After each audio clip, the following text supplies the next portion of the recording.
fiquei viúva. E agora? Dicas para seguir em frente.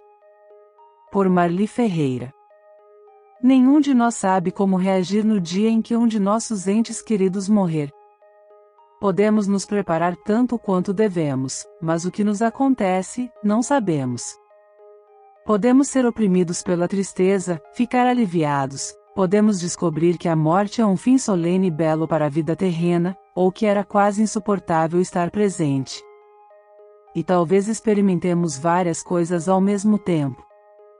Mas não importa como você reaja, uma nova era começa, um tempo de planejamento do funeral, em que a solidão e o vazio podem parecer bastante concretos e barulhentos. Por mais de 20 anos convivi com meu marido, depois de perdê-lo num acidente aéreo, por tempos, tinha a sensação de que ele ainda estava em nossa casa. Ouvia os sons dele. Veja bem, você pode se assustar com essas sensações que são causadas, em via de regra, pela perda de forma brusca de um ente querido.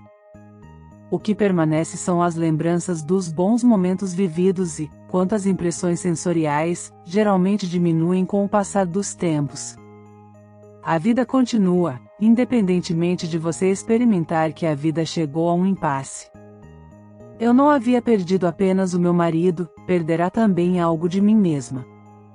Você acaba perdendo parte da história que tinha com quem se foi, ou melhor, você não tem mais com quem compartilhar essa parte específica de sua história. Assim, você também deixa de ser vista exatamente como o seu marido havia. A tristeza pela perda diminui com o tempo, mas nos segue pelo resto de nossas vidas, como uma memória daquele que amamos, mas perdemos. Ficar viúva foi a coisa mais terrível que aconteceu em minha vida. É um sentimento que ainda me remói a alma, pois, além de ficar com o coração partido, também não tinha ideia do que esperar ou de como lidar com os muitos problemas que viriam a surgir. Por tudo isso é que tive o desejo de escrever sobre a minha viuvez enquanto uma maneira solidária, por compreender que posso ajudar pessoas na mesma situação em que me vi, ao perder, de forma súbita e trágica, o meu esposo Clésio, companheiro de mais 20 anos de casamento. Os mais estranhos pensamentos passavam pela minha cabeça e eu não fazia qualquer esforço para desviá-los, muito menos para examiná-los. Fiquei atordoada com a notícia impactante e violenta da morte de Clésio. Foi péssimo ser assaltada por pensamentos precipitados quando estava me movendo e falando tão devagar, como alguém que foi atingido na cabeça por uma marreta. No estágio inicial de viuvez, grande parte daquelas que perderam seus maridos ainda não conseguiu vislumbrar como seria habitar este mundo em queda livre, do qual o significado se foi. Observei que, em sua dor, elas costumam ficar sozinhas por um lado e constantemente julgadas por outro. Diversas pessoas tiveram experiências semelhantes, por isso não é incomum faltar compreensão. Frequentemente, elas são recebidas com um consolo ineficaz. Você é jovem, tem toda uma vida pela frente. Eu tinha pouco mais de 20 anos quando conheci Clésio. Nos tornamos rapidamente um casal. Por mais de 2 décadas ele foi meu espelho e eu comparei grande parte das minhas decisões tendo por base sua avaliação. Agora, eu seguro a decisão em espécie, com o braço estendido e decido o que devo ou não devo fazer. A morte do ente querido transforma nossas vidas e nos incita ao recomeço. Estamos abalados e com receio do que virá, mas temos que decidir de que forma começar uma nova vida, como lidar com tudo, se pudermos. A morte leva e deixa uma demanda massiva para começar, eu tenho que começar algo novo. A minha família também deve fazer o mesmo. Começando pelo final, quem de nós, não muito tempo atrás, pensaria assim? O luto é uma provação que a vida nos confere, a perda de um ente querido é profundamente triste, pesado e retumbante. A voz da tristeza é muda, profunda e possessiva, ela vive no corpo e congela a mente. É verdade que o preço do amor é a medida da tristeza. Se o luto era uma substância, agora se apresenta como um alcaçuz pesado, preto e macio, que se agarra grudento e duro aos braços, pernas e pensamentos. Não há ninguém com quem conversar como se fosse o cônjuge. A conversa se dá sem uma estrutura, cotidiana e comum, ou profunda, mas facilitada, porque todos os pré-requisitos estavam presentes, a estrutura, a história e a memória eram comuns.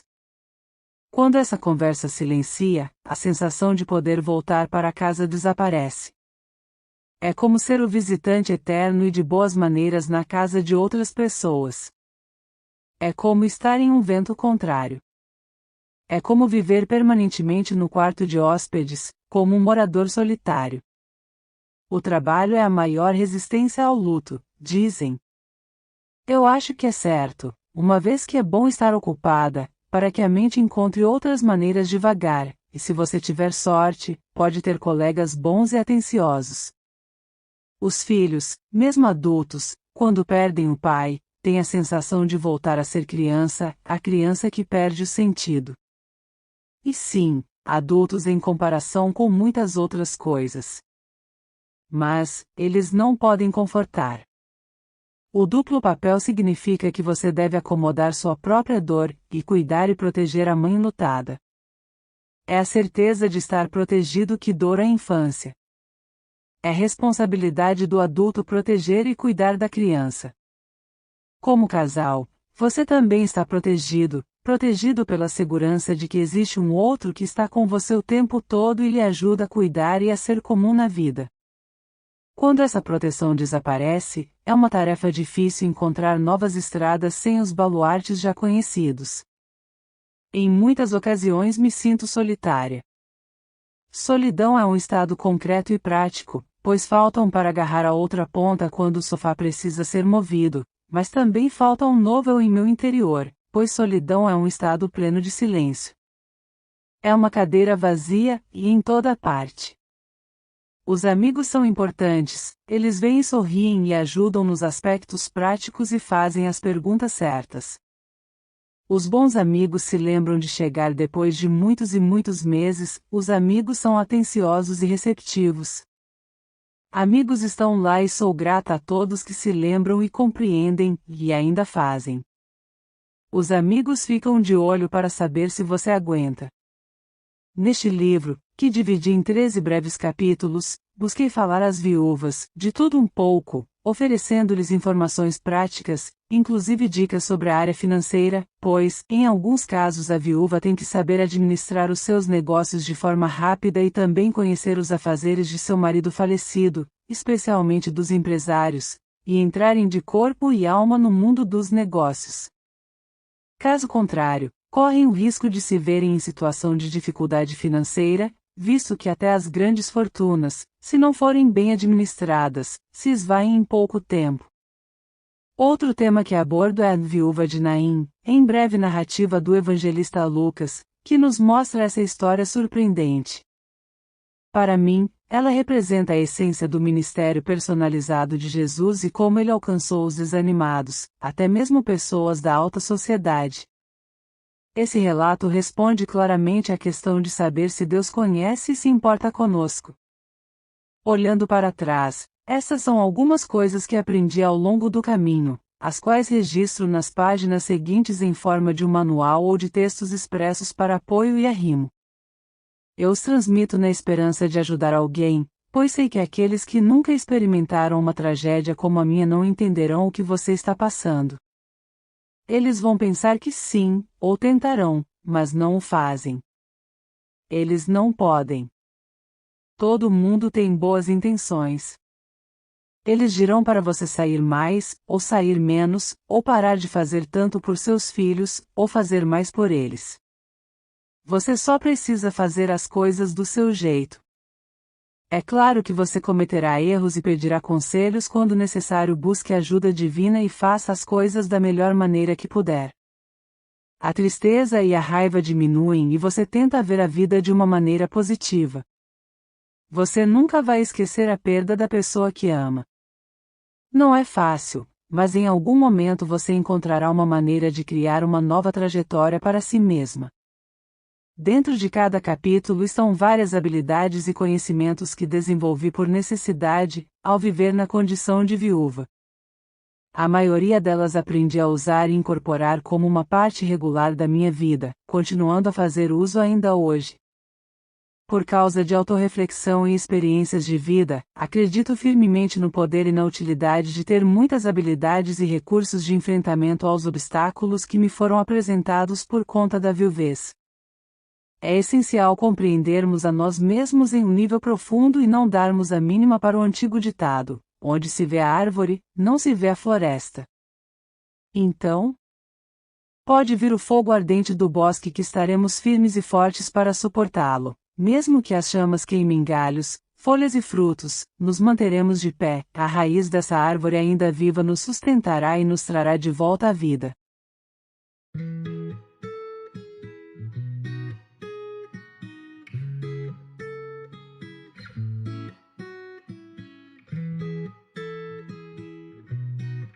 Perda da identidade.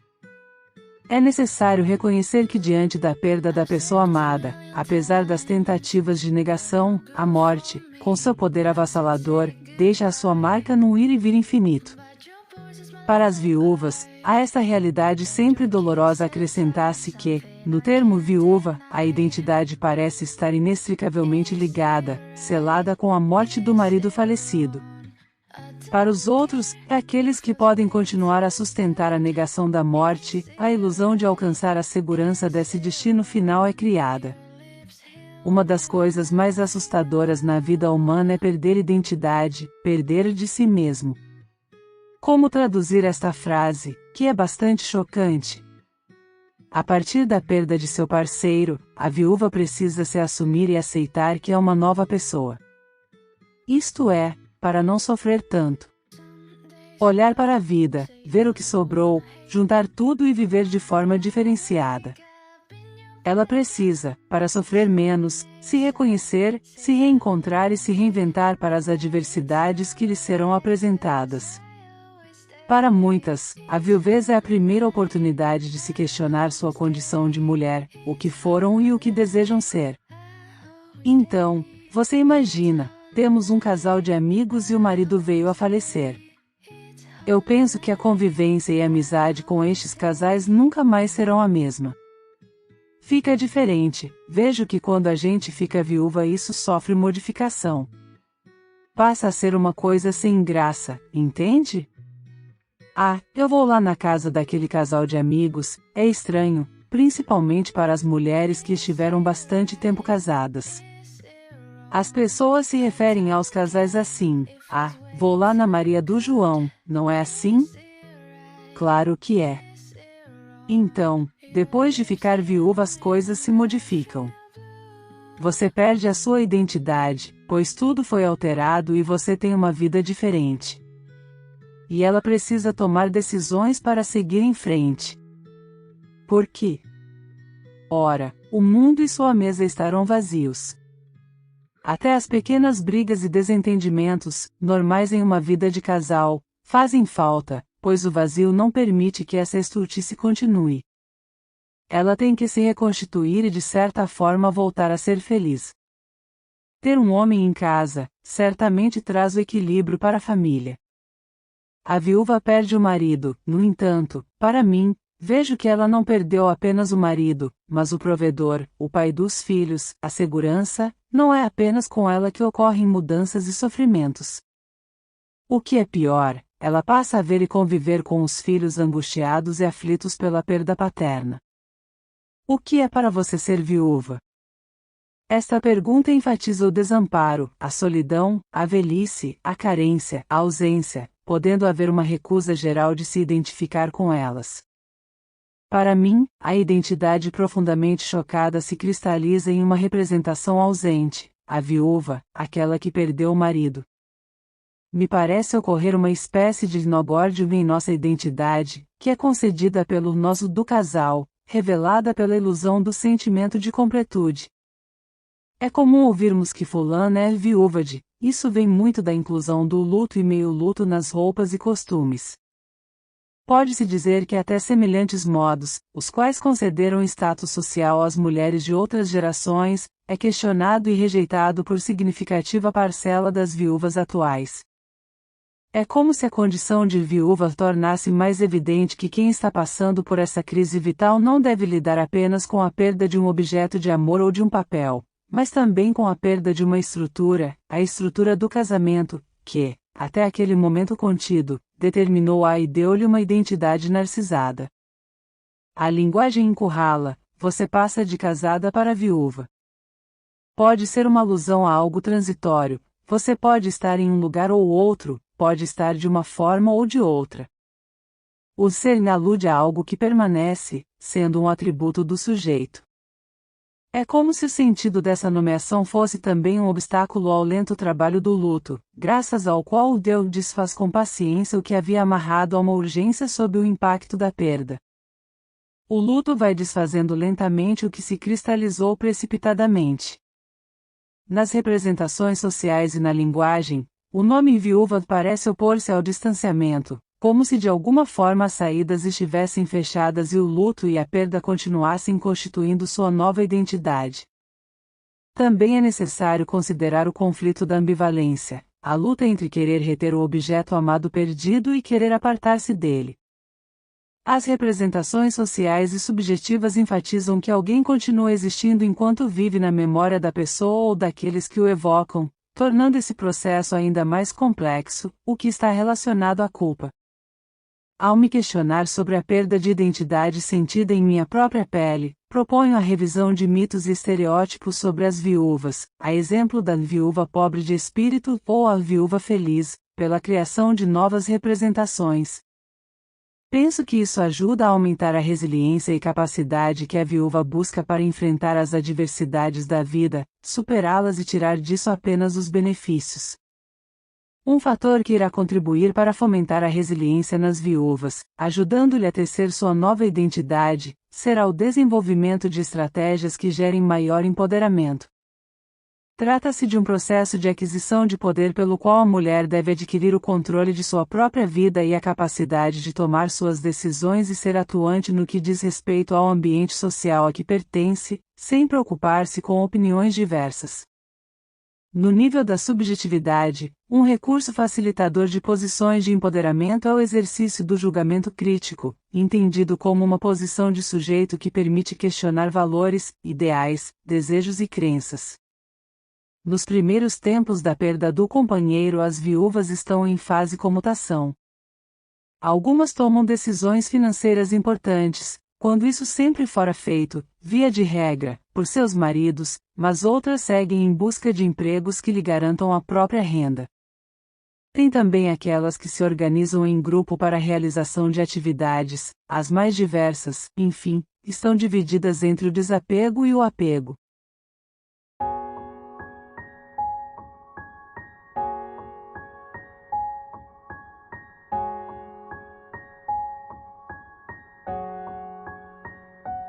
O luto não é igual para todas. O processo de guardar luto é diferente para cada pessoa. Cada uma tem o seu tempo e a sua maneira de passá-lo.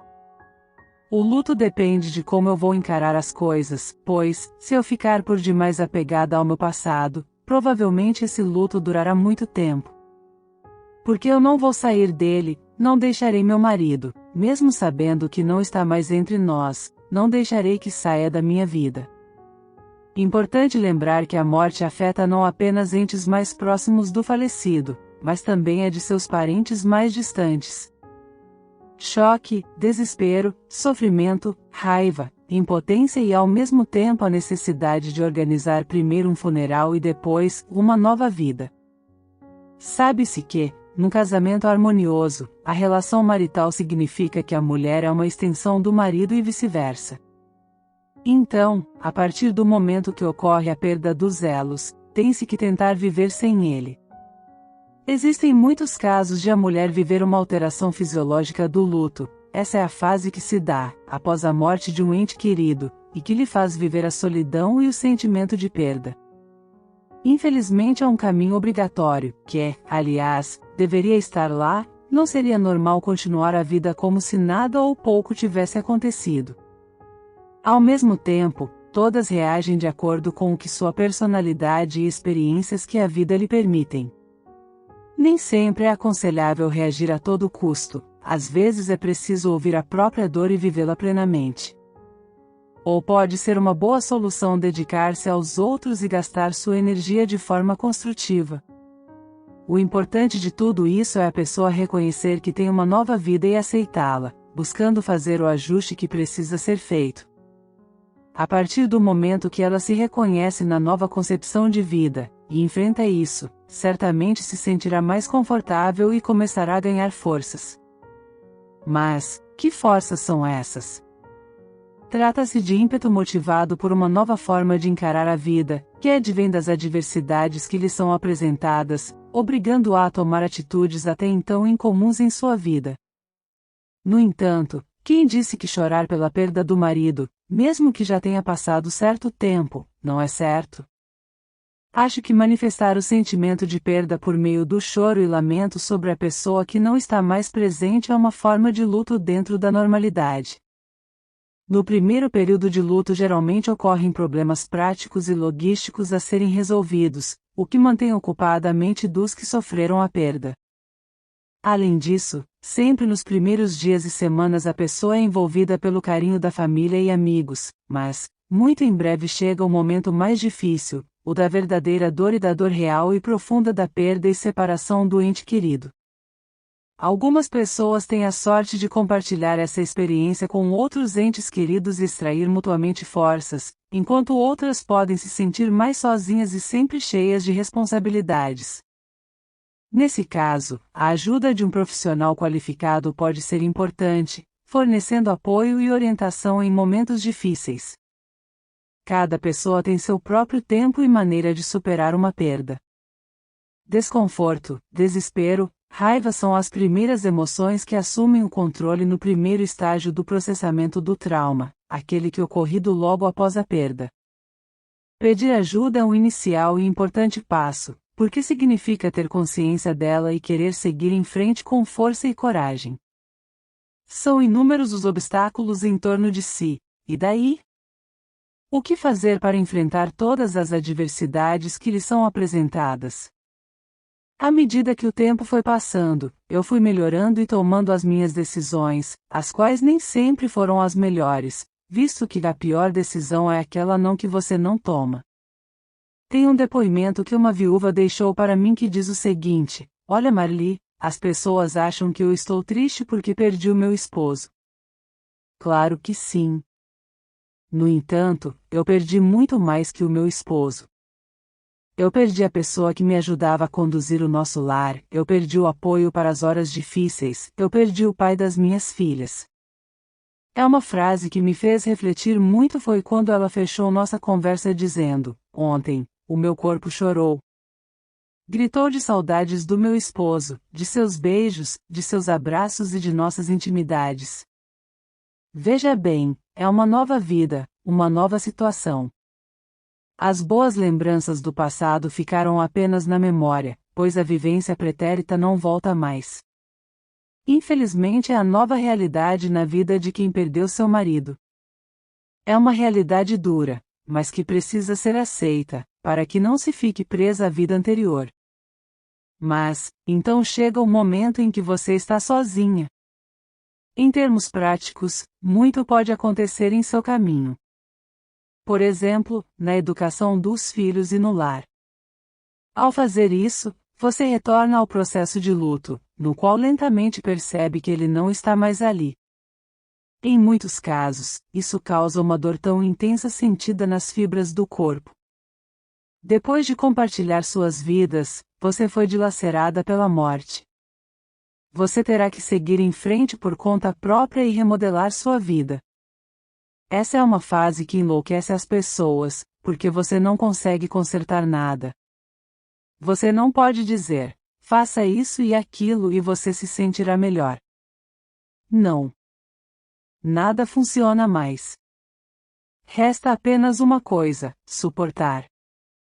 E não gostamos muito disso porque já nos acostumamos com o fato de que para tudo existe uma solução e um ensino psicoterapêutico. Mas suportar o fato de que você não pode ajudar o enlutado em sua dor, mas pode apenas acompanhá-lo, é difícil para muitos. É normal que após períodos de alto estresse e comprometimento como os que você acabou de passar, haja um efeito rebote. Seu corpo requer tempo e apoio para se estabilizar e se recuperar dos compromissos que teve de suportar. O luto, em particular, leva tempo para ser processado. Este é o período em que mais sentimos a perda de um ente querido, mas, paradoxalmente, ainda sentimos sua presença, porque tudo nos traz de volta a ele: memórias, objetos do cotidiano, pessoas que ele conheceu, etc. No primeiro ano haverá muitas primeiras vezes em que sua ausência será sentida: férias, aniversários, festas de final de ano, etc. Mas, mesmo que esse seja um período de fortes dores, é precisamente a partir deste estágio cansativo e doloroso que você vai encontrar estímulo e força para desenhar o seu novo equilíbrio e delinear suas novas referências. Normalmente o período em que é possível processar e superar esse tipo de luto varia de pessoa a pessoa, depende dos recursos subjetivos de cada um e de outras variáveis externas. Você tem que se adaptar ao profundo sofrimento, como disse lá atrás. Quanto ao choro, deixe emergir em você as lágrimas. Busque se libertar do sentimento de perda e de abandono. Se encontrar desorientada, busque ajuda e não viva exclusivamente em função do seu luto.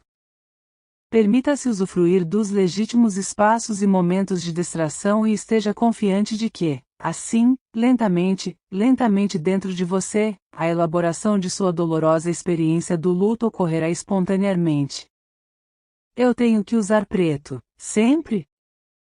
Essa pergunta me foi feita por uma jovem viúva. As vestes pretas são indumentárias de luto apropriadas para o dia do funeral.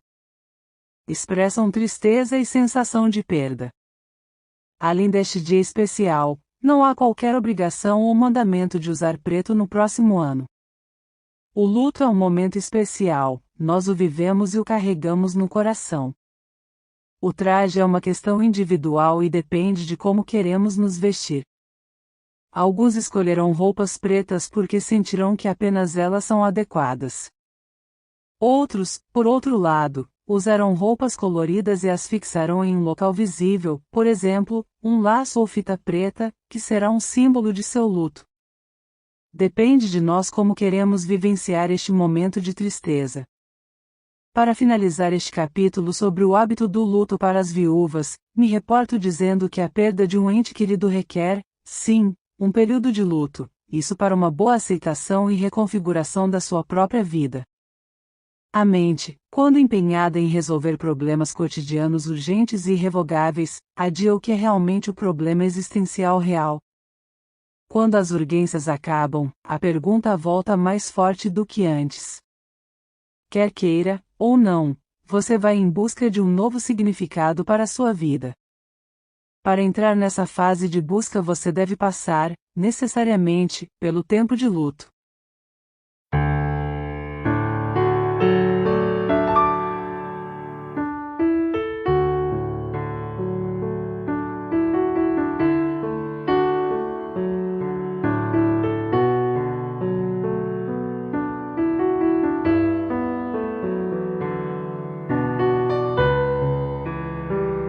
Devo ser mãe e pai ao mesmo tempo?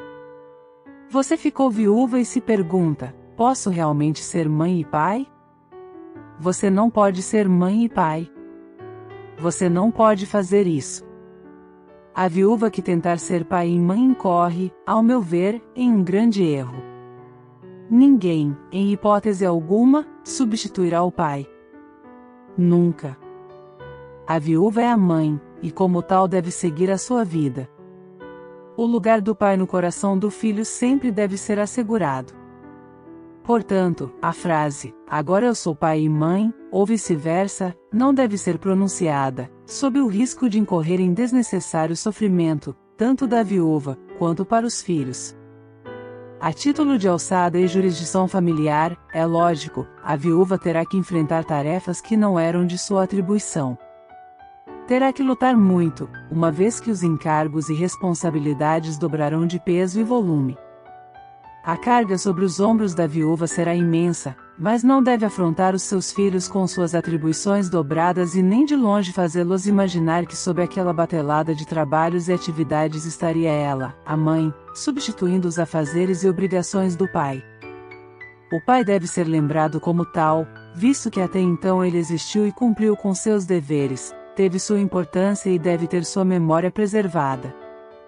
A viúva é uma mãe com mais responsabilidades perante os seus filhos e a sociedade. Pronto. Veja bem, não tem por que ser mãe e pai ao mesmo tempo. Você precisa ser uma mãe que pode ser consistente, amorosa, justa, firme, interessada em seus filhos e em parte da vida deles. Se você se preparar para ser mãe e pai, irá falhar em ambos os lados, porque ser dois ao mesmo tempo é demais. Causa exaustão. Dê um tempo e seja a melhor mãe que puder. Seus filhos apreciarão se você os ensinar a ter responsabilidade, respeito e amor pelos outros. Lembre-se de se divertir no caminho. Você é apenas uma pessoa e não pode ser duas. Você não pode desafiar as leis da física e se duplicar. Não há como fazer isso. Você só pode ser você. E o fato da questão é que esse desejo ou necessidade de ser duas pessoas distrai. Isso pode afastá-la do foco, que é a sua família, trabalho e responsabilidades dobrados. Com esse pensamento você cria uma meta impossível e, como você tem uma meta improvável, irá se frustrar. Você fracassará absolutamente se seu objetivo for tentar ser mãe e pai. Você não falhará porque é coxa, falhará porque criou uma meta inatingível. Um padrão que simplesmente não pode ser alcançado. Portanto, não há como você ter sucesso, você irá se frustrar. Isso é muito pesado. Aqui está você é uma viúva, está criando filhos que não têm mais um pai em suas vidas. Ele se foi. Você tem muitos sentimentos aflorados, a culpa, a dor, o medo, a perda, e a lista continua. Você quer desesperadamente fazer a coisa certa pelos seus filhos e agora acabo de dizer que você não pode fazer isso. Que você não pode ser mãe e pai. Pense nas ferramentas para reconstruir a sua vida e a de seus filhos. Se forem adolescentes, faça com que saiam um pouco de si mesmos e percebam o que está acontecendo ao redor. Faça-os ver o que as outras pessoas estão fazendo e como isso os afeta, é muito importante. E difícil. Eu entendo, tive conversas com minhas filhas que talvez um pai teria, ou tentei fazer da maneira que uma mãe faria, e da maneira que talvez outra perspectiva das palavras que o pai usaria. Porque a energia é diferente, e acho que todos nós reconhecemos isso. Ao mesmo tempo, todos nós sabemos que simplesmente a virtude de ter um homem em sua vida não equivale a ter a situação masculina ideal. Quer dizer, se fosse esse o caso, nenhum de nós, você não estaria lendo estas palavras aqui hoje. Você teria tudo coberto na vida de seu filho. Tudo estaria resolvido.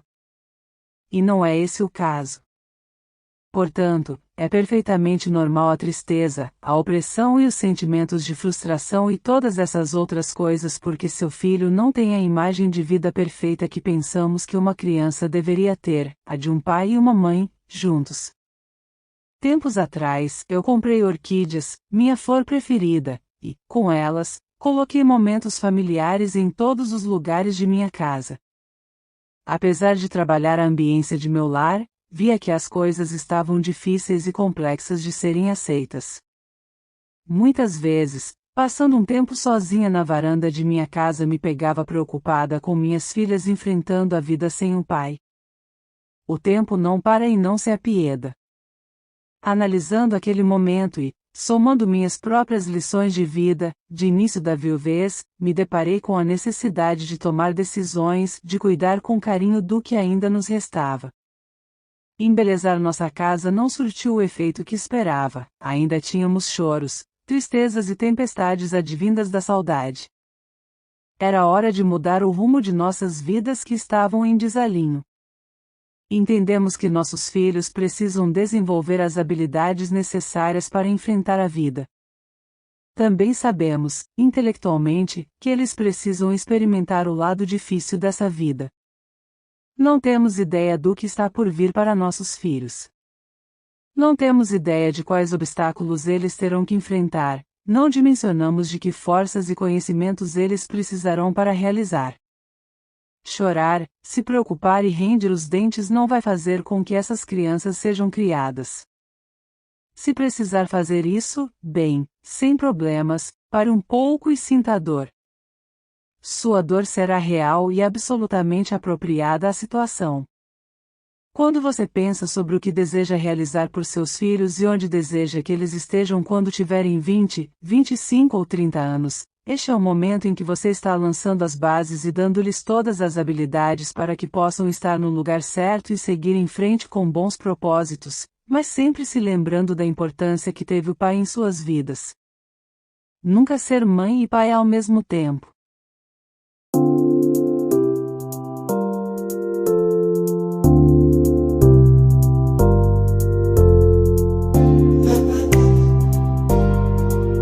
A negação, a raiva e a solidão. Não pode ser verdade. Por que eu? Eu cheguei a me fazer esta pergunta, muitas vezes calada em profunda solidão e envolta às minhas sombras. Em outras ocasiões me vi fazendo o mesmo papel diante do espelho. A não aceitação da morte abrupta do meu marido foi real por um lapso de tempo, da mesma forma que foi com a raiva e depois a solidão.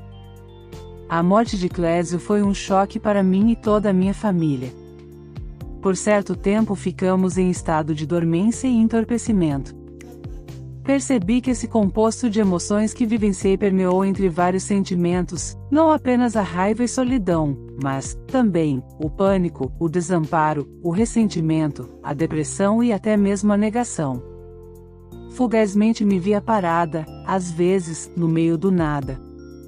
Estava lá eu, com meus pensamentos, então desorganizados, a buscar a fase da reorganização de meus sentimentos e atividades.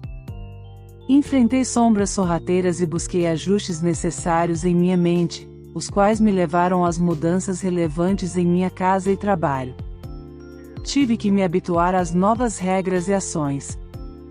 Assumi muitas tarefas anteriormente feitas por meu marido, sempre em crescentes demandas. Ouvi viúvas questionando se tinham algum motivo para se levantar de manhã ou mesmo para viver mais, pois não se aceitavam naquela situação. Geralmente isso ocorre logo no início do luto. É parte do processo de negação. Elas se esquecem, é claro, de que seus filhos, netos e outros membros da família certamente precisam delas. Em qualquer sofrimento e provação que altere sua vida, o perigo de ficar com raiva, se desiludir e ficar amarga, ou de se tornar letárgica e sucumbir ao fatalismo, é muito real. Também ouvi muito que isso não é real, deve ser um sonho ruim, certamente vou acordar e descobrir que tudo foi apenas um pesadelo. Então, o que na superfície pode parecer uma coisa negativa pode revelar-se positiva e útil contanto que a negação não seja excessiva e estendida a um grau doentio, pode servir como um mecanismo de defesa lucrativo nos estágios iniciais do luto. As mulheres no primeiro luto, indico olharem para trás e verem quanto foi bela sua vida ao lado de seu marido, até a fatídica perda. Isso lhes dará forças para enfrentar o futuro. Por isso não se deve ir longe com um sentimento de negação. Uma reação emocional comum à perda de um marido é a raiva. Em via de regra, essa emoção pode ser projetada para o falecido, o médico, o empregador e até mesmo a Deus. A raiva pode até ser dirigida a si mesma, como resultante final de uma culpa quase insuportável. Alguém pode repetir: se eu tivesse feito as coisas de forma diferente, ou, se tivesse feito mais. No meu caso, esse sentimento adveio do nada e se foi como um todo, em forma de furacão, envolto em sombras. Sim, eu senti raiva, mas foi de não ter aproveitado mais o tempo que tive com Clésio, meu marido.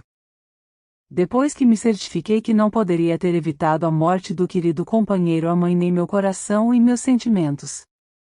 Não é de surpreender que possa surgir um sentimento de raiva no começo da viuvez, até mesmo um condoimento de inveja daqueles que ainda têm seus companheiros. Pode até parecer raiva do parceiro por ter morrido, embora a emoção não possa ser racional.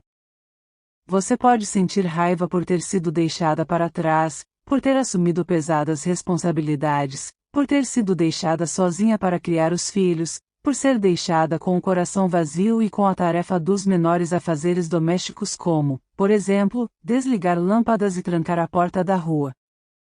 Isso é incomum, mas ocorre. Talvez depois da depressão a solidão seja o segundo maior monstro contra o qual uma viúva deve lutar. A solidão pode levar ao isolamento. As viúvas podem cair na rotina de se afastar das reuniões da igreja, eventos sociais e amizades íntimas, porque a solidão pessoal não pode ser reprimida e deve ser carregada sozinha. O isolamento não é bom caminho para a saúde mental. É claro que a pessoa recém-enlutada precisa de períodos de solidão estabilizadora, tanto para descanso físico quanto para ganhar perspectiva. Mas, nos intervalos ela precisa aceitar o mais plenamente possível o amor que flui dos antigos amigos e da família. Por outro lado, uma maneira de lutar contra a solidão é fazer novos amigos. Tente falar com uma pessoa nova por semana. Você pode não sentir vontade, mas poderá ser um salva-vidas. Você também pode achar que é um alívio passar um tempo com alguém que não pensa em você apenas como uma viúva. Outra forma de combate à solidão é envolver-se em atividades significativas para servir aos outros. Muitas organizações existem para ajudar os indivíduos a fazer exatamente isso. Para se envolver, porém, é preciso tomar a iniciativa, pois, as organizações voluntárias ou comunitárias não irão procurá-la, pois, não sabem quem você é ou onde está. Se você tiver sorte, pode ter uma pessoa em um desses grupos que a convidará a se juntar a ele para explorar a situação. Algumas viúvas relatam a dificuldade que têm para fazer sua própria comida, pois trata-se de refeição solitária. Da mesma forma não se sentem seguras para tomar decisões ou mesmo participar de eventos, imaginam-se sempre sós. Se você nunca esteve sozinha, pode pensar que a solidão é a única causa de sua ansiedade. Claro, momentos de solidão, às vezes, têm um propósito útil. É bom conversar. Se pudermos encontrar um amigo compreensivo, principalmente se pudermos encontrar um amigo que desceu o Vale das Sombras, nada ajuda tanto quanto deixar nossas emoções se derramarem em uma verdadeira inundação. Nesta parte listei alguns aspectos específicos do que está envolvido no luto. Isso inclui negação, raiva, solidão e tendência a se retrair. Por experiência, por ter conseguido superar diversas partes do luto, sugiro ações racionais. Isso me remete ao dia do acidente com meu marido. Era meia-noite e cheguei em casa em estado de choque, olhei no meu entorno e vi minha família atonita e entorpecida. Meu olhar em desalento dizia tudo o que eu sentia. Naquele momento minha filha Rebeca se aproximou, me abraçou bem forte e disse: "Mãe, você não perdeu tudo. Você ainda tem a mim, a Priscila e os meus irmãos, presentes que meu pai lhe deixou."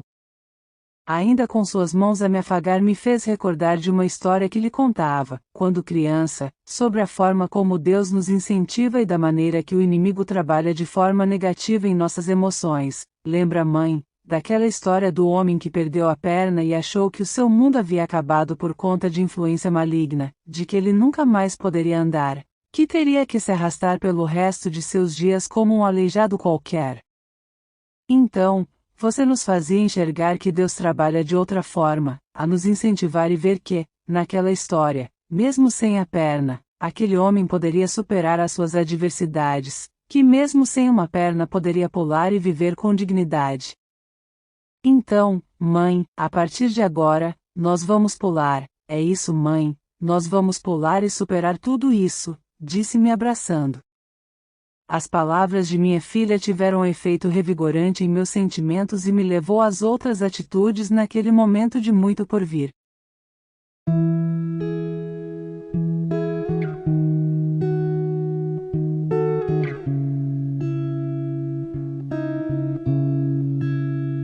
Hippie Movement.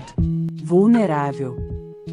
Às vezes eu me perguntava, na fase inicial de minha viuvez, Como poderei manter um curso estável em minha vida pessoal quando tudo ao meu redor parece desmoronar? Isso porque a amargura e tristeza vividas por mim e pelos meus familiares foi indescritível. Percebi que o sofrimento intenso torna a viúva vulnerável. Para abrir o seu coração, só o tempo dirá o momento adequado. A mulher em recente estágio de viuvez não pode se deixar levar por emoções e nem tomar decisões afoitas, pois pode se machucar, ou, então, desgostar e ferir outras pessoas. Nesse primeiro período a viúva vive uma fase de relativa desorganização em sua vida. Não há uma regra, mas ocorre sim e é caracterizada pelo caos na organização diária de suas atividades laborais. Esse processo também advém da diminuição da autoestima da pessoa. Também diminui a sensação de segurança, especialmente quando a viúva era, de certa forma, dependente financeiramente do cônjuge falecido. Os enlutados nesta fase variam de comportamento, desde a necessidade de entrar em contato e expressar seu pesar, até o desejo de se isolar e ficar sozinhos. Da mesma forma, às vezes experimentam surtos de energia e mobilização para agir, sempre sujeito à volta da desorganização de suas atividades e falta de estímulo para realizar as tarefas cotidianas. Ao mesmo tempo, neste estágio, muitas vezes há uma virada de vida para a religião e a filosofia. Isso significa a disposição da viúva em compreender o significado da morte do cônjuge e a necessidade de incluir esse fato em seu novo contexto de vida. A partida de um ente querido é revivida e analisada em um sentido existencial mais amplo. Esse processo é muito importante na recuperação do equilíbrio mental e emocional. A dor vivida por pessoas cujo cônjuge morreu não pode ser imaginada por alguém que não viveu semelhante situação. Muitas vezes, o círculo de amizade se reduz, porque muitas delas simplesmente não sabem como se comportar. Isso vem somar à vulnerabilidade da viúva. Na acepção da palavra, a pessoa vulnerável é aquela que é ameaçada em sua autonomia, sua dignidade ou sua integridade física ou psicológica. Esse estágio pode provocar, eventualmente, a aproximação de oportunistas em seu convívio, como pessoas que sempre querem tirar proveito, de qualquer maneira, inclusive financeiramente. Existem casos de viúvas que com pouco tempo se envolveram emocionalmente com alguém gerando para si desconforto e aborrecimento. Isso, via de regra, é uma fuga do enorme sofrimento que a viúva carrega em seu coração por conta de sua vulnerabilidade aflorada. Portanto, essa viúva tem que assumir o papel de ser sua própria detetive, se autoproteger em busca de referências de seu provável futuro companheiro, fazer mais, ir fundo e puxar a sua capivara de seu pretendente, até então, um cidadão acima de qualquer suspeita. Se estiver tudo de acordo, ótimo, vá em frente. Uma coisa é certa, quando você fica viúva e vulnerável, deve reaprender a viver e enfrentar a mudança de planos e ideias sobre o futuro.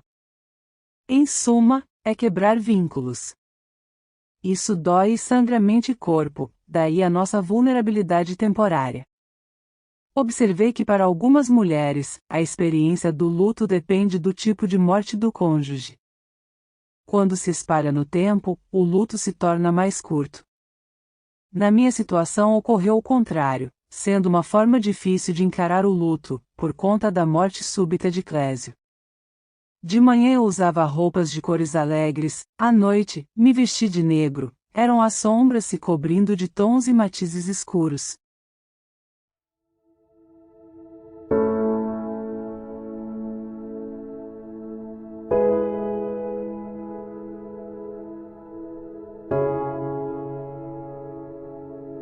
Autoproteção.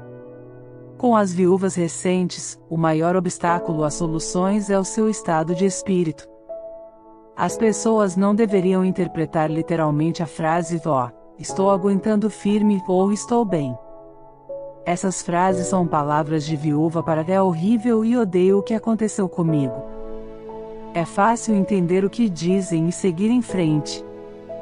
Uma pergunta de acompanhamento deveria ser: ótimo, quando você quer jantar?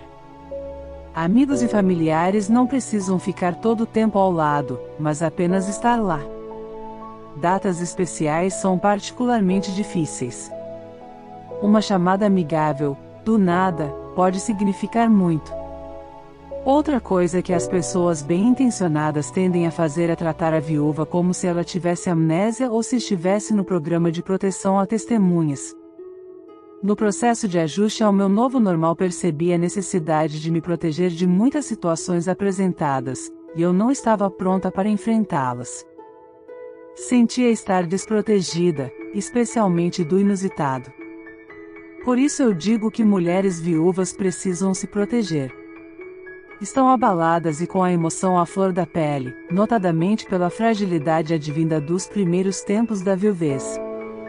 É o momento em que ela mais sente a falta do parceiro, falta do que foram, do que passaram, de seus beijos, conversas, risos e conselhos. Afinal de contas, somos a essência do amor. Por isso, temos que estar atentas. Esse é o momento que existe um perigo que ronda nossas vidas. São os aproveitadores de plantão, que existem mesmo, são uma realidade, notadamente entre as pessoas mais próximas. Não são apenas as experiências familiares de amor e amizade que unem as pessoas, mas o jogo de interesses oculto em nossas relações, pois nada é mais interessante do que o próprio interesse. Passei por momentos angustiantes e, de certo modo, decepcionantes após alguns meses de viuvez. Esse sentimento deveu-se à pouca importância dada à minha situação de enfrentamento ao novo que foi colocado na minha vida. A preocupação de todos não era com quem ficou e sim com quem se foi. Sempre lembrando que em nossas vidas, as mudanças são inevitáveis, a felicidade reside na nossa adaptabilidade em sobreviver a tudo de ruim. Mas, o que fazer quando você se vê desimportante? Chego a pensar que não gostam de mim o suficiente, que não me apoiam, que não me amam de verdade e que não tenho ninguém para contar além de mim. Bem, por isso é que busco me fortalecer para não querer fugir do mundo e mergulhar em abismo profundo. Esse é um registro que faço com pesar no coração, mas foi a realidade por mim vivida. Não é regra, mas, em casos de viuvez, as pessoas ficam mais preocupadas com quem se foi e não com quem ficou. Exatamente ela, que está com a vida virada de cabeça para baixo, com tudo atabalhoado por conta do inesperado. Como vou fazer para administrar minha casa, criar os meus filhos e curar minhas feridas? Pensa a viúva. Numa hora em que deve receber apoio, muitas vezes, é relegada a um segundo plano. Cito um caso que aconteceu comigo, na mesma roda social que frequentávamos por vários anos.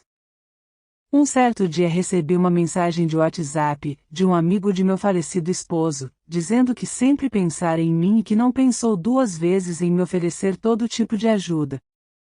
Horas, foi puro oportunismo da parte desse amigo pelo fato de ter me tornado viúva e me sentir, evidentemente, desprotegida e fragilizada, naquele momento de recomposição de minha vida. Porém, esse fato não foi nenhuma surpresa para mim, pois havia sido previamente alertada por algumas viúvas dessa possibilidade ocorrer. Portanto, minha orientação às viúvas, em casos semelhantes, é que elas precisam reconhecer que estão num estágio completamente diferente em suas vidas, distinto daquilo que viviam até pouco tempo atrás, então, com o seu marido. Elas precisam buscar nova identidade e se autoprotegerem, pois tudo mudou. Elas têm que se conhecer melhor e saber de seus limites, precisam se defender das adversidades que a vida está a lhes oferecer. A partir do momento em que ela começa a se defender, passa a se fortalecer, evitando não cair em ciladas. Com o tempo vai percebendo que passou a conviver com pessoas que visam conquistar objetivos diferentes dos que lhe estão sendo revelados, diretamente ou de forma subjetiva. A viúva não deve tomar decisões precipitadas, deve esperar a turbulência passar. A morte de um marido deixa muitas companheiras em um estado emocional frágil e que requer uma sensibilidade especial na discussão de qualquer tipo de questão, inclusive a financeira.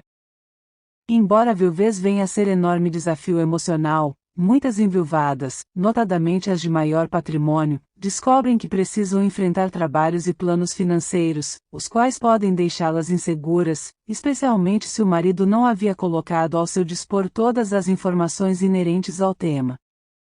São mulheres que percebem estar sozinhas, sabendo que a probabilidade de melhorar seu patrimônio provavelmente foi prejudicada, pelo menos temporariamente.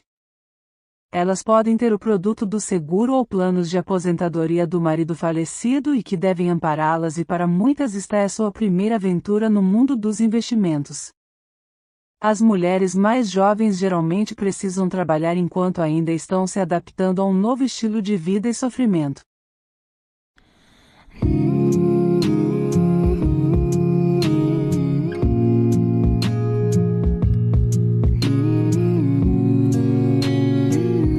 Natal e feriados. A cada situação de dificuldade que nos é colocada, ao sairmos dela, nos fortalecemos. Por exemplo, tínhamos dúvida se iríamos, ou não, passar o primeiro Natal em família na casa da fazenda. Foi uma decisão familiar complexa, justificada pela afeição que Clésio tinha por aquele lugar, afinal de contas, foram tantas horas e dias debruçados em cima de plantas, projetos e ideias até vivenciarmos a sua construção final. Era um lugar que ele passaria muitos festejos, certamente. Pairava sobre nossas cabeças a presença de meu marido em outros natais, a circular pelos ambientes em que estávamos, enfim, foi difícil para todos.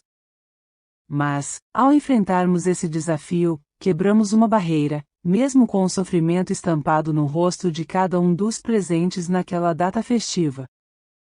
Naquele Natal de 2020 estavam presentes pessoas que foram, em vida, muito importantes para Clésio.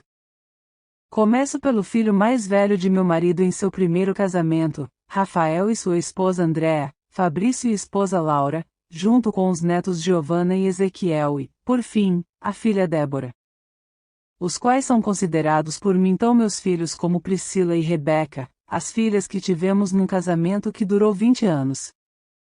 Buscando orientar e ajudar a enfrentar as tempestades da vida de seus filhos, lá estava Jane, a primeira esposa de Clésio, a mãe de Rafael, Fabrício e Débora.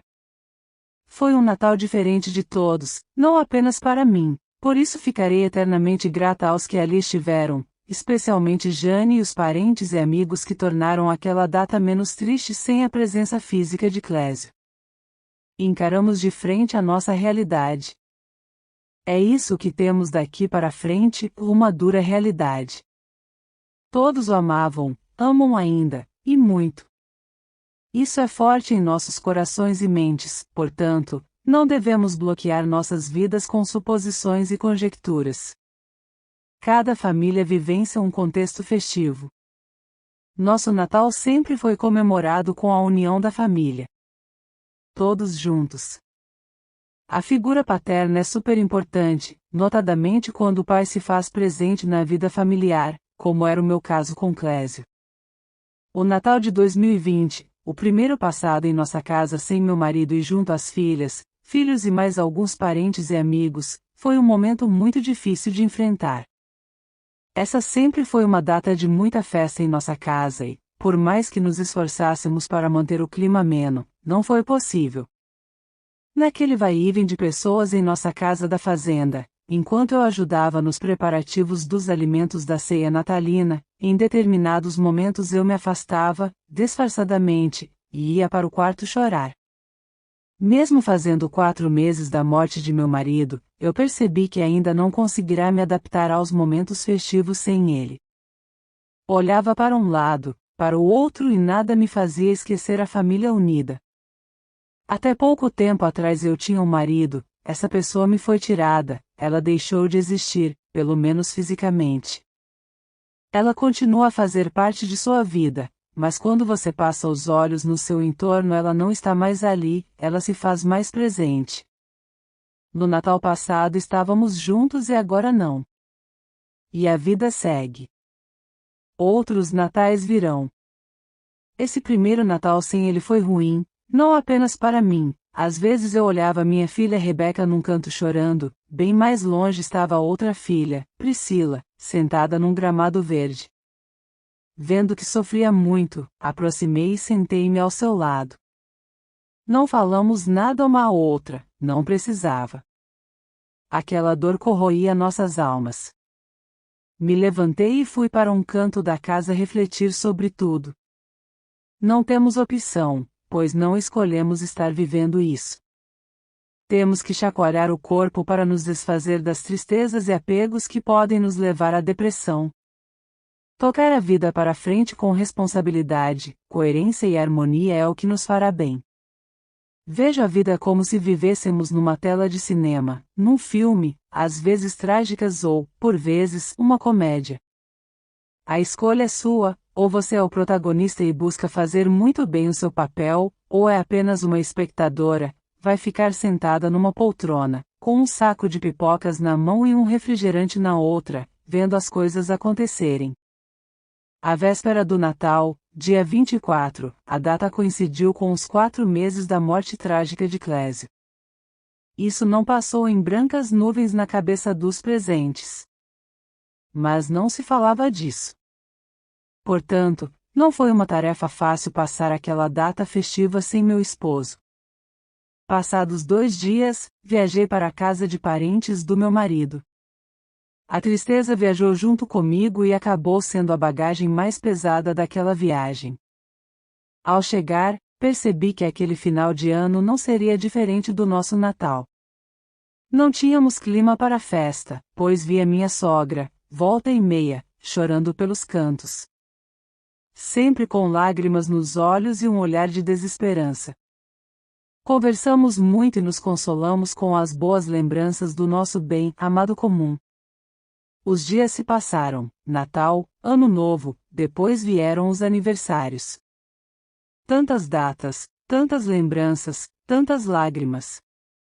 No entanto, temos que nos adaptar à nova realidade. Não nos torturemos com pensamentos de que a situação deveria ser diferente, porque isso requer, além de lágrimas, dor e grande tristeza. Me lembro que durante o Natal e o Ano Novo, em meio ao poder de uma atmosfera incomum, alimentada pela correria e pelos preparativos para a véspera de Natal ou o ano seguinte com boas-vindas ruidosas, havia uma grande discrepância, como uma pessoa se sente após a perda de um ente amado, contagiando a atmosfera ao seu redor. Além do calor da memória do nascimento de Jesus e da felicidade do Ano Novo, o sentimento de solidão se tornou excepcionalmente grande. Decorações de Natal, árvores e canções natalinas causaram muita dor. O mundo exterior, o das vitrines, o comercial na TV, parecia-me cruel. Me via fora de forma neste mundo. A sensação de vazio, dor e tristeza fez com que me sentisse imprensada entre as pessoas, querendo encontrar lugar para me esconder delas na esperança de aconchego de uma nova situação. Baseado no que vivemos em datas festivas, digo que aniversários, e as semanas que os precedem são difíceis de serem enfrentados. Seria uma boa ideia planejar com antecedência para torná-los aceitáveis. Uma sugestão é você mudar seus hábitos antigos e criar novas tradições, visitar novos lugares, mudar seus costumes. Você também pode inventar novas maneiras de lembrar do ente querido, junto com família. Pense na melhor forma de comemorar esses feriados. Para os jovens e as crianças, as férias, depois de uma perda perdida, não constituem apenas um momento especial, mas também dias de intensificação da tristeza. Incluir as crianças em seus planos de férias pode ser muito útil para elas. Será uma chance de expressar sua tristeza para que, possivelmente, possam ser vividos juntos. Você pode fazer com que seus filhos entendam que a tristeza tem a ver com o amor perdido. Uma coisa importante para os pequenos é que, ao planejar as férias com outras pessoas, damos a elas a sensação, apesar da dor, de que a vida continua, graças ao amor que é a base da dor. Com o passar dos tempos percebi que é bom viajar, sair do casulo. É aconselhável sair de casa, encontrar amigos ou familiares. Isso ajuda-nos a voltar ao funcionamento normal e a criar uma nova realidade sem a presença da pessoa amada que se foi. É importante, durante essas reuniões ou saídas cuidar de você e do seu conforto interior e durante as conversas estabeleça limites, se sentir que precisamos deles. Durante essas saídas, não tenhamos medo de sorrir, se quisermos, ou de falar sobre outros assuntos que não o luto, mesmo que pensemos que o ambiente vai reagir com surpresa ou constrangimento. Vivenciarmos nossa tristeza e luto depende de nós, de como queremos sobreviver. Ser viúva é seguir a vida, deixando um pedaço seu para trás. Tudo isso, logo nos primeiros dias, é muito estranho, mas a vida deve necessariamente prosseguir, mesmo sem a presença de seu marido. Sobre esse sentimento tenho a dizer que sou uma mulher muito bem resolvida. Sou uma viúva em paz com meus sentimentos, apesar de pressentir que, por conta do desejo de uns poucos, eu deveria me sentir como se estivesse presa numa roda gigante, parecendo estar, às vezes, no topo do mundo e, em outros momentos, no fundo de um poço, vestida de negro e em luto eterno.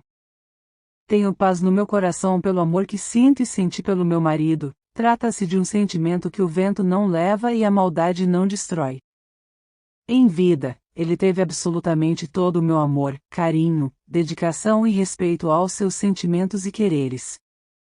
Ele sempre soube disso e valorizou esse afeto comum que tínhamos, por isso, afirmo que não tenho que provar nada a ninguém sobre nossa vida pregressa, nem tenho remorso algum sobre nossa linda história de amor de 20 anos de casamento.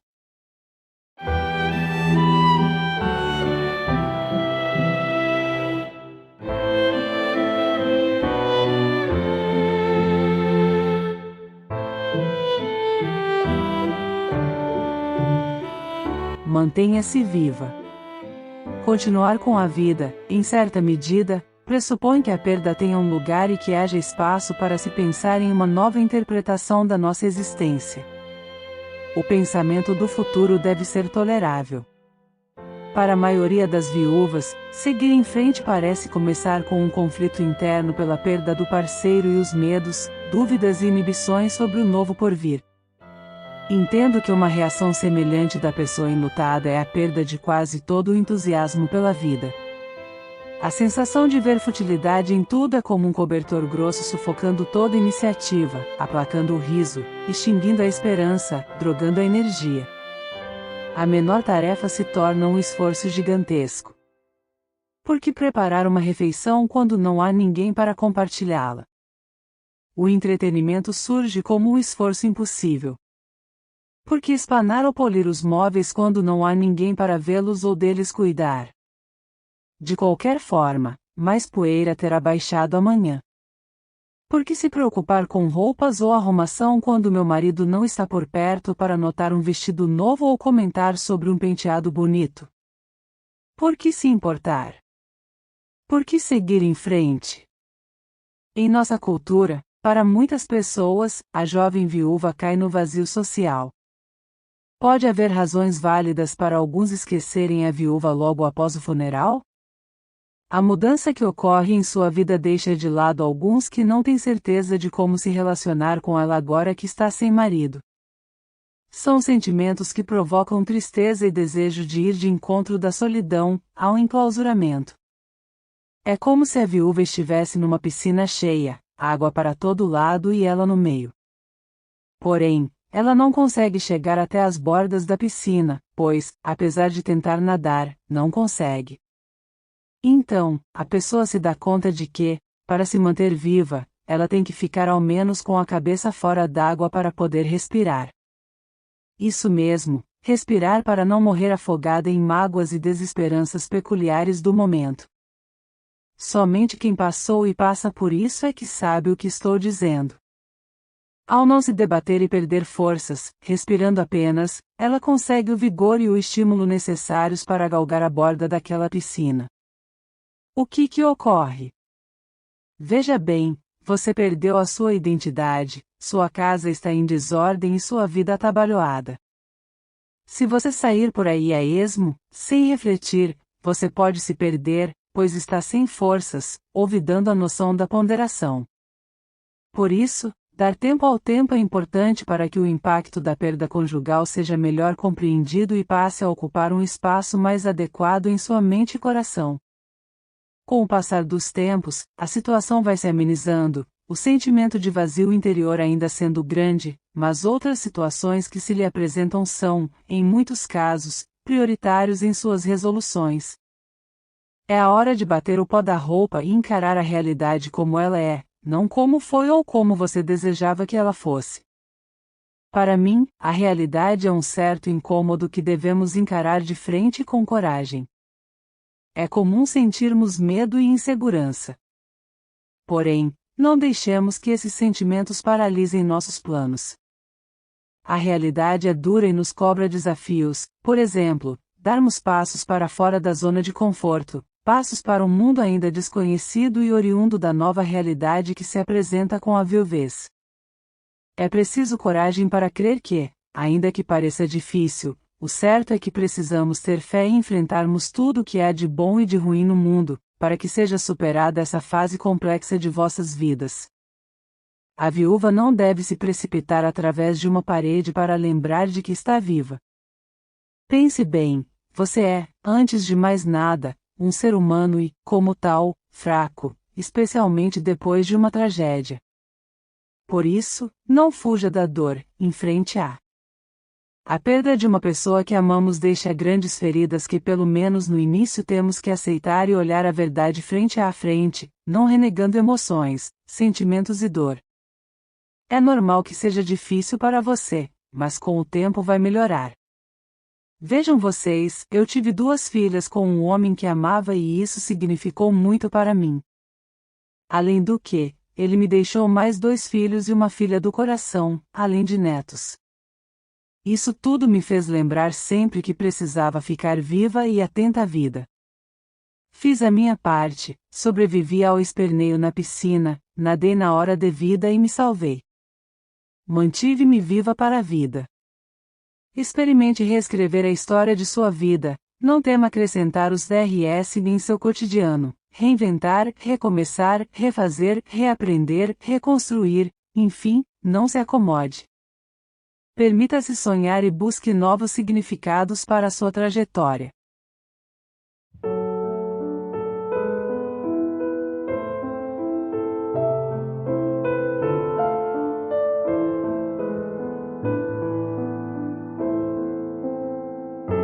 Cuidando de si. O luto é um processo inevitável e necessário. A perda do cônjuge é um dos acontecimentos mais dolorosos para o ser humano e, uma vez esgotada a necessidade de agir imediatamente, ele se vê lidando com o processo de luto. Não o enfrentar seria uma estratégia inútil e até mesmo prejudicial, pois não se queima etapas, mas desafios para vivenciá-las intensamente.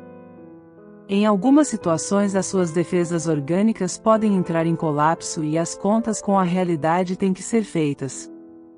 Isso não significa que você não seja uma mulher forte, pelo contrário, o fato de ter sido capaz de enfrentar a situação com determinação e seguir em frente demonstra toda a sua coragem. No entanto, cuidar dos filhos, da burocracia e de todas as questões práticas foi certamente uma forma de não sentir dor. Os compromissos diários tendem a afastar o luto que se vive, fazendo emergir forças para continuar na vida. Às vezes, porém, também precisamos parar, sentir a dor e solidão, esperar que os outros cuidem de nós ou fazer algo para cuidar de nós mesmos. Você superou um caminho muito difícil que teria deixado marcas em qualquer pessoa. As feridas ainda se encontram abertas pela perda e pelo luto e são muito sentidas, especialmente em momentos como o de estar sozinha. No entanto, lembremo-nos que os dias passam, assim como as oportunidades, sejam quais forem elas. Os momentos vividos jamais serão esquecidos, sejam eles bons ou ruins. Porém, as lembranças permanecem, mesmo com cicatrizes no lugar da dor e saudades no lugar do amor. Construamos memórias para que as lembranças daqueles que amamos permaneçam vivas. Nessa guerra você precisa de aliados e os melhores podem ser 2 orelhas que ouvem, 2 olhos que olham e um abraço reconfortante. Procure parentes e amigos de confiança, tire o pó da sua agenda. As pessoas são um recurso excepcional, todos nós precisamos uns dos outros. Se você não tem ninguém, organize algumas atividades noturnas, além da televisão. No tédio e no silêncio somos presas mais fáceis de humores negativos. Você precisa entender que neste mundo de sofrimento você não está sozinha, e que existem muitas pessoas que podem e querem nos dar uma mão. Com o passar dos meses, a dor vai amenizando e dando lugar à saudade. No entanto, devemos evitar o desenvolvimento da depressão. É um momento em que a viúva não pode descuidar de si mesma. Deve voltar as atenções para si. Olhar no espelho, se arrumar, não se deixar levar pelas dores da saudade, mesmo reconhecendo que elas existem. A saudade é um sentimento que vai estar sempre presente, mas não pode interferir em seu dia a dia. A perda de um ente querido não é uma coisa fácil. Acontece que muitos reagem aparentemente bem no início, quase parecendo mais forte do que nunca, mas, na realidade, inicialmente estamos simplesmente distraídos por muitos compromissos, até não termos tempo e vontade de pensar e processar o que aconteceu. Com o tempo, as coisas se acalmam e mais espaço é dado às nossas emoções. Isso dá a possibilidade de trazer para fora o que está dentro. Se você acredita e acha possível, procure um terapeuta nesta área. São pessoas que ouviram muitas histórias e sabem ouvir. É importante lembrar que o luto patológico não é regra, mas sim uma complicação do processo de luto normal. A maioria das pessoas que sofrem uma perda tende a viver as fases do luto e chegar à sua aceitação, mesmo vivenciando momentos de maior sofrimento, sem que isso represente risco à saúde mental ou se torne uma doença. Não se deve insistir para que uma mulher que perdeu um marido volte e viva rapidamente. Dê a ela o tempo que precisar. Cada pessoa chora de maneira diferente e não há receita para isso. Aceite que a viúva pode já ser uma pessoa diferente, que o trauma vivenciado não será milagrosamente restaurado. Em inúmeros casos, a ajuda de profissionais da saúde vai ser necessária, especialmente para a orientação dos filhos que estão abalados psicologicamente pela brutidão do passamento de seu pai. Se você não se sentir competente para se ajudar, ofereça-lhes uma terapia. Vai ajudar nos momentos mais difíceis. Também os ajudará a organizar sua vida para seguir em frente. Esteja sempre disposta a recomeçar a sua vida, caso contrário pode se tornar uma pessoa amarga. Não tenha medo do recomeço e lembre-se, Deus é contigo.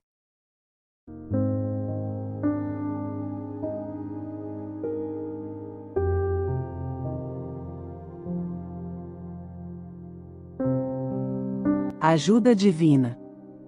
Percebi que, na minha viuvez, continuar a ir à igreja foi uma experiência muito positiva e de muito apoio. Fui porque sou religiosa e tenho fé em Deus. O sentido positivo que dei à minha vida, à minha família, veio da fé. O colo espiritual e o amparo psicológico mais eficaz à viúva, filhos e parentes vêm de Deus, isso posso afirmar. Devemos, portanto, pedir ajuda divina. Ele está sempre acessível, em qualquer hora e necessidade. Porém, deve-se estar atenta, pois existem casos em que a viúva se volta contra os desígnios de Deus. Dentre tantos, relato um caso que acompanhei, no qual a esposa, ao perder por uma grave doença o seu marido, se revoltou contra o Senhor. Ele era tão jovem, tínhamos planos. Ela perdeu, mesmo que por um lapso de tempo, a imensa fé que tinha em Deus.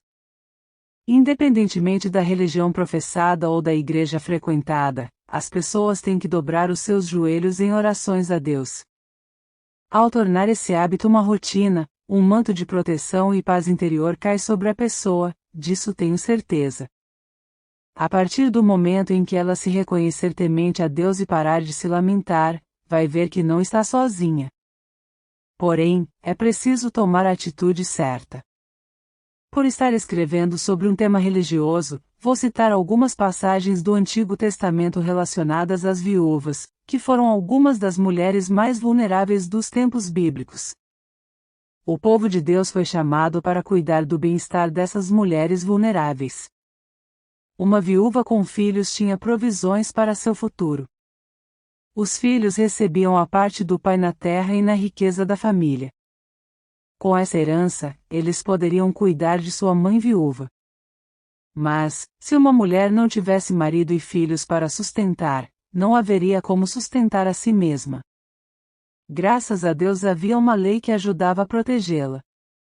A lei do levirato, que especificava que se o marido morresse antes de eles terem filhos, o irmão de seu marido, ou parente masculino mais próximo, seria obrigado a se casar com ela. O primeiro filho nascido deles levaria o nome do marido falecido e herdaria sua parte no patrimônio da família. O objetivo principal era fornecer um herdeiro para o homem falecido, servindo também para proteger e sustentar a viúva. Para exemplos, veja as histórias de Tamar em Gênesis 38 e Ruth no livro de Ruth. Particularmente, gosto da maneira como Jesus proveu para uma viúva na cidade de Naim. Ao se aproximar do portão da cidade, ele viu um jovem morto sendo carregado em uma maca. Ele era o único filho de uma viúva, Lucas 7, 11 de dezembro. Consequentemente, era o meio possível de suporte daquela viúva. Pela lei vigente à época, ela ficaria na miséria. Quando Jesus a viu, seu coração se compadeceu.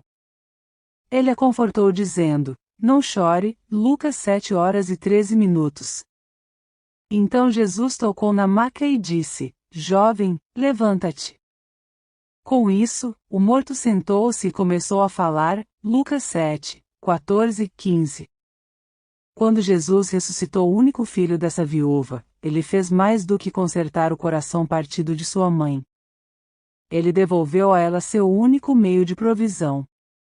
Este milagre foi uma demonstração do poder de Jesus sobre a vida e a morte, mas também foi uma demonstração de sua grande compaixão e misericórdia. Embora uma viúva possa ser vulnerável e eclipsada à margem da sociedade, esse mesmo status marginal lhe confere uma forma única de poder. Vemos esse poder único se manifestar nas histórias de duas viúvas bíblicas famosas, Tamar e Ruth. Cada uma dessas mulheres se encontrava na periferia física e metafórica da comunidade. No livro de Gênesis, Tamar fica em uma encruzilhada entre as cidades. E encontramos Ruth recolhendo trigo no canto do campo de um fazendeiro, entre os pobres. A localização física das mulheres deixa claro que elas eram realmente marginais para a sociedade. No entanto, são precisamente esses locais nas margens que oferecem a cada uma delas a capacidade de voar sob o radar, quebrar algumas regras e se tornar um jogador ativo em nossas histórias bíblicas. Onde a maioria das mulheres na Bíblia não é mencionada, esses dois são importantes demais para serem ignorados. Tamar usa a aparente invisibilidade de sua viuvez para corrigir uma injustiça feita a ela. Depois que seu segundo marido morre, ela é obrigada, pela tradição, a se casar com o irmão mais novo de seu falecido marido, para sua própria proteção e para produzir um herdeiro. Mesmo assim, seu sogro Judá se recusou a se casar com ela. Ele também se recusa a libertar Tamar dessa obrigação, deixando-a no limbo e incapaz de se casar com outra pessoa. Resolvendo o assunto com as próprias mãos, Tamar colocou um véu e, fingindo-se de prostituta, esperou Judá na estrada. Judá dormiu com ela sem vê-la ou reconhecer quem ela era.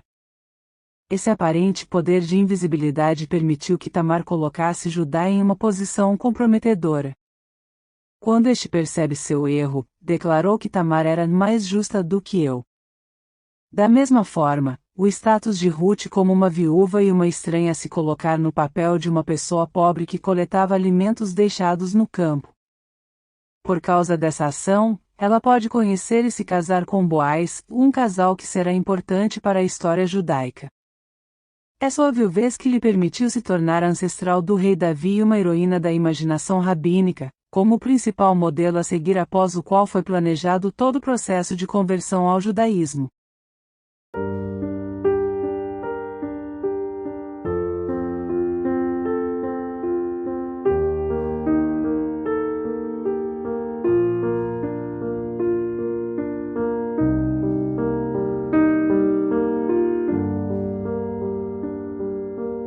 assista a seus filhos. A perda de um cônjuge é uma experiência de amadurecimento e compreensão, já que é preciso edificar uma nova vida. Essa vida pode ter muitas vantagens e é importante que a viúva as reconheça e capitalize, notadamente em prol de seus filhos que passarão à condição de órfãos de pai. Para muitas viúvas precoces, um fardo adicional é a necessidade de passar pelas formalidades relacionadas ao sepultamento, herança e propriedade conjunta. Porém, é preciso estar atento a esses fatos, especialmente porque dizem respeito aos filhos. Muitas viúvas que passam por essa perda admitem que se sentiram paralisadas. Não tiveram forças para sair de casa, cuidar dos filhos, sair da cama. Se uma viúva tiver filhos pequenos, ajude-a a cuidar deles. Para as crianças que perderam um dos pais, organize apoio psicológico e ajude na sua aprendizagem. A viúva não deve esquecer os filhos que ficaram órfãos. Podemos ficar intrigados com suas afirmações e perguntas indiretas, preocupados com as mudanças de comportamento, incomodados com as explosões repentinas ou abstinência periódica. Podemos ficar loucos por sua hiperatividade ou jogo agressivo. Tristeza e choro podem significar tristeza, essas reações são enlouquecedoras e confusas. É um erro assegurar que uma criança se adapte mais prontamente à perda de um ente querido do que um adulto. Perder um dos pais que ganhava a vida já é ruim o suficiente. Mas, perder, até mesmo temporariamente um pai que tornou a vida digna de ser vivida, é motivo de tristeza total no mundo dos filhos. Crianças de todas as idades precisam ser informadas, imediata, clara e simplesmente do que aconteceu com seus pais. Elas precisam de garantia de quem cuidará delas, agora que o pai se foi. Alguns, como a viúva, podem se culpar pela morte do pai, com esse raciocínio do tipo: e se eu tivesse feito mais ou diferente? Em um nível que eles possam entender, a viúva precisa explicar aos filhos o que aconteceu com o corpo do pai falecido. O treinamento da infância e da juventude precisa ocorrer o mais próximo possível e no mesmo ritmo que teria ocorrido se a morte não tivesse visitado a família. A viúva deverá tomar cuidado para não mimar os filhos, com pena, só porque eles perderam um pai. Mesmo assim, a viúva deve evitar a possível tendência de expressar sua raiva pela perda do marido em relação aos filhos. Por causa da ausência, nossos filhos podem se tornar mais conscientes da dor dos outros e se tornarem mais tolerantes com as emoções fortes, compreendendo melhor a morte e a perda. Com relação às crianças mais novas, elas podem ficar pegajosas e ansiosas ou regredir para uma idade de desenvolvimento mais jovem e fazer xixi na cama, querer mamadeira ou cobertor, não falar ou andar. Os filhos um pouco mais velhos podem ser perseguidos pelo sentimento de que seriam um fardo para a mãe viúva. Muito pouco foi escrito sobre o filho adulto que perdeu um dos pais, mas a relação pai-filho é provavelmente o vínculo mais forte que existe, e, infelizmente, todos os anos milhões de adultos perdem os seus pais. Não se deve, por exemplo, atribuir aos jovens que perderam o pai no papel de homem da casa, fato corriqueiro em nossos tempos. Isso é uma sobrecarga ao jovem adulto, um fardo de luto mal resolvido. Lidar com a morte de um dos pais é uma das tarefas emocionais mais importantes e difíceis da vida adulta. Afirmo que a melhor marca que temos em nossa forma de educar nossos filhos para a vida, no pós-morte de seu pai, é mostrar a eles a realidade nua e crua do que acontece fora dos muros de nossas casas. A vida é uma caixinha de surpresas, tudo está lindo e maravilhoso, de repente, meu esposo foi embora. E o que eu percebi? Estava eu, com minhas 2 filhas e meus 3 enteados sem o chefe da família. Vi que nada era realmente como imaginávamos que fosse, foi como se estivéssemos num precipício sendo empurrados pela realidade. A reação a essa situação negativa deve ser rápida e eficaz, mesmo com o medo nos assustando, porque, se não lutarmos pelo futuro que queremos, seremos obrigados a aceitar o futuro que vier. Portanto, sejamos protagonistas de nossas vidas e não plateia da vida dos outros. 4 meses depois do falecimento de Clésio, eu disse à minha filha Priscila, que chorava a ausência do pai: olha aqui, seu pai não vai voltar. Não vai voltar, você precisa entender isso. Queria que ela compreendesse que aquela vida que tínhamos, não existia mais. Fui dura com ela naquele momento. Foi difícil para mim, especialmente quando seus olhos se encheram de lágrimas, mas eu tive que fazer aquilo. Foi doído, mas necessário. Ela sofreu e entendeu minha mensagem. Aí que eu me perguntei, e se eu vier a faltar também, morrer repentinamente, como aconteceu com o meu marido, que será da vida de minhas filhas? Penso que quando não sabemos nos colocarmos no lugar dos outros, a vida nos coloca lá, para nos oportunizar esse aprendizado na prática. Com isso em mente, tomei a iniciativa de preparar minhas filhas para situações inusitadas, possíveis perdas e assim iniciarem na administração, inclusive financeira, de suas próprias vidas. No começo foi difícil, mas percebi acentuado amadurecimento em seus modos de vida. O primeiro passo foi iniciarmos o processo de mudança de nossa casa. O segundo foi orientar e ensinar minhas filhas a controlarem seu próprio dinheiro, pagarem boletos escolares, despesas pessoais, enfim, se prepararem para o que nos espera no futuro, afinal de contas, o que o mundo reserva para nós? Essa foi a pergunta que busquei fixar em suas mentes.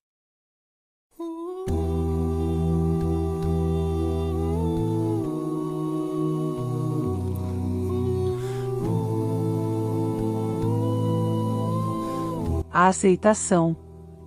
A dor de uma viúva não vai embora nunca. É uma realidade dura e difícil de ser aceita. Uma das coisas mais difíceis de se entender é que a recuperação não é um evento linear. No início, eu estava erroneamente com a impressão de que cada dia seria melhor do que o anterior e, com o passar do tempo, eu voltaria novamente a ser o que era. Nada está mais longe da verdade. Um cheiro, uma música, um artigo no jornal e muitas outras coisas podem trazer lágrimas aos seus olhos e a sensação de que você acabou de levar um soco no estômago. Amigos e parentes devem entender que ficar viúva não é como pegar um resfriado, do qual você vai se recuperar.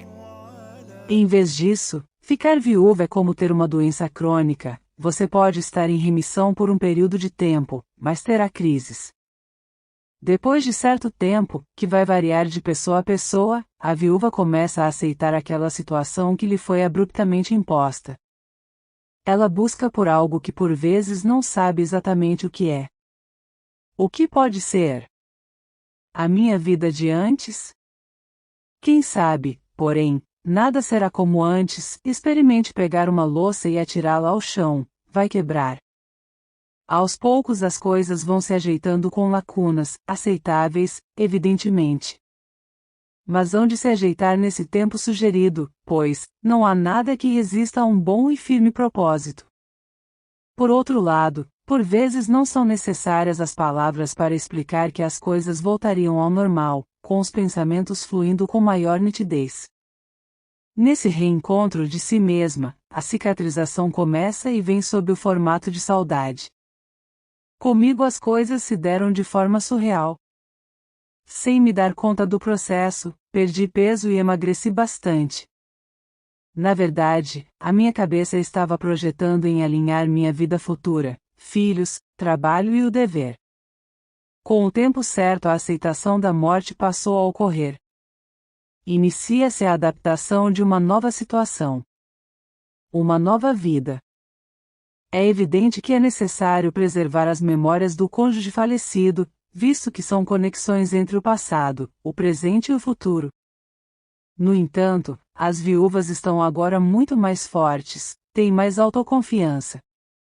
Passaram por absolutamente todas as fases do luto e chegaram à última, que é a aceitação.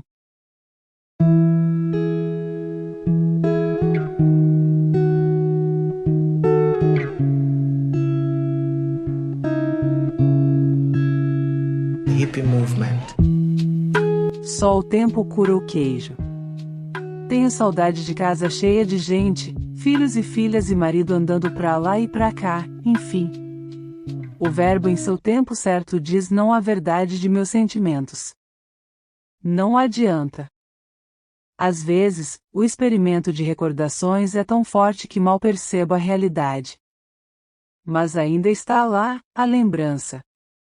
Às vezes, é reconfortante sentir-se perto de algo que você deixou para trás. Digo que sinto falta, entre outras coisas, do tempo precioso das alegrias que vivi com Clésio. Ao mesmo tempo em que procuro voltar, é o tempo que me leva à cura da saudade. Será? Será que quero me curar ou apenas amenizar a dor da saudade? Quando eu era criança, em minha cidade natal, Montes Claros, nas Minas Gerais, ouvia lá de vez em quando um ditado popular: só o tempo cura o queijo. Coisa de mineiro mesmo.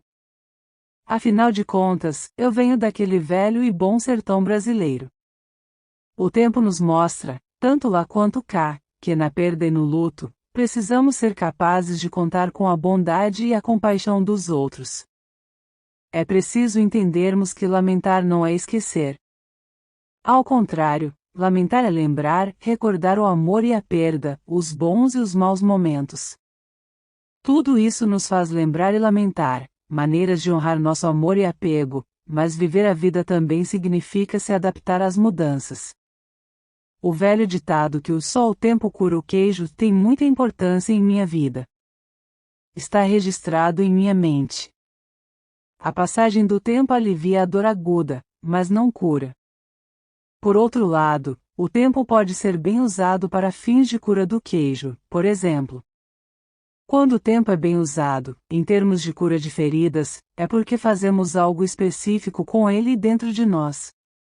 Aproveitamos o tempo e o moldamos para fazer o trabalho interno com coragem e honestidade, amenizando feridas. À medida que aprendemos a lidar com a realidade da perda, começamos, lenta e hesitantemente, a abandonar nosso apego à presença física da pessoa que perdemos. Talvez possamos dizer que o relacionamento muda. Deixar ir não é uma coisa fácil e temos que ser capazes de fazer isso do nosso jeito e no nosso próprio ritmo. É o tempo fazendo a sua parte, curando o queijo e também nossos apegos e anseios. Na verdade, o luto é um processo de cura natural e não aprendido. As pessoas que desejam ser úteis aos que estão sofrendo e não respondem prontamente às perguntas profundas, elas aconselham mais e ouvem menos.